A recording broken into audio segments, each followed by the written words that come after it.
To me, there's still no excuse that the kids are going to be in their room all the time. Vicki Reed was shocked by what we found at the Middle Tennessee Juvenile Detention Facility in Murray County.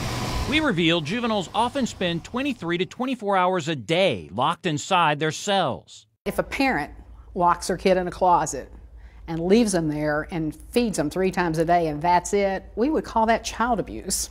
She fights for juvenile justice reform as executive director of the Kentucky Juvenile Justice Initiative.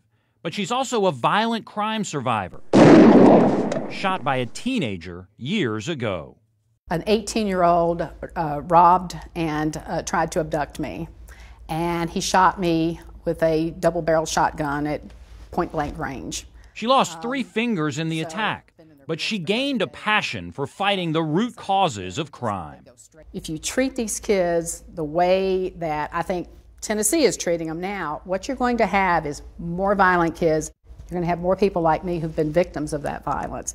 And she's not alone. Davidson County's juvenile court administrator agrees and also believes what's happening inside the Middle Tennessee Juvenile Detention Center is solitary confinement. They have solitary confinement policies. They force children to be in their cells for sometimes 23 hours at a time in solitary confinement for no reason.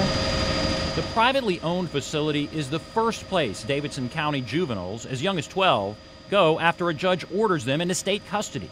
They can stay there days, weeks, or sometimes months, while the state finds a more permanent placement. All they're doing is warehousing kids until they go to the next place they can find. And DCS often seems like they don't know where that's going to be. Reed helped set up Kentucky's juvenile detention policy before she retired from the state's Department of Juvenile Justice. To me, this day and age, we shouldn't be having a discussion about whether we should have kids in solitary confinement. But the Tennessee Department of Children's Services, which licenses juvenile detention facilities, tells us the facility is not violating the department's strict policies against solitary confinement and is following current state law. How is it not seclusion if they're kept inside one of those cells for 23 hours? Again, it's not a situation I would want to be in. But it's not a violation of our current rules. The director of licensing with DCS, Mark Anderson, said that even if a juvenile spent 24 hours a day in his cell, it would not violate DCS rules or state law, which states seclusion does not include confinement to a locked unit or ward where other children are present. The youth are yelling at each other back and forth between their cells. Youth from over here yelling at youth over here. If there's kids out in the day room, they're talking through the door to these folks.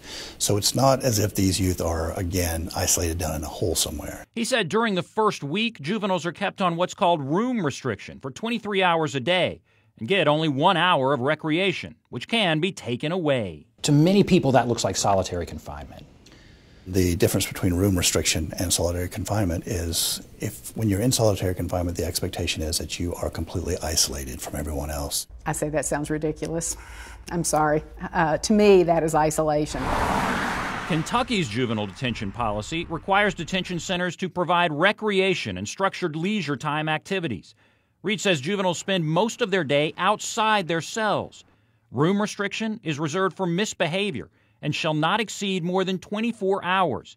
Even then, juveniles must be checked every 15 minutes. They're moving around all day, and you want them to do that. You're in the cell for 23 hours, and that includes the nighttime, the daytime, and you get 1 hour of rec.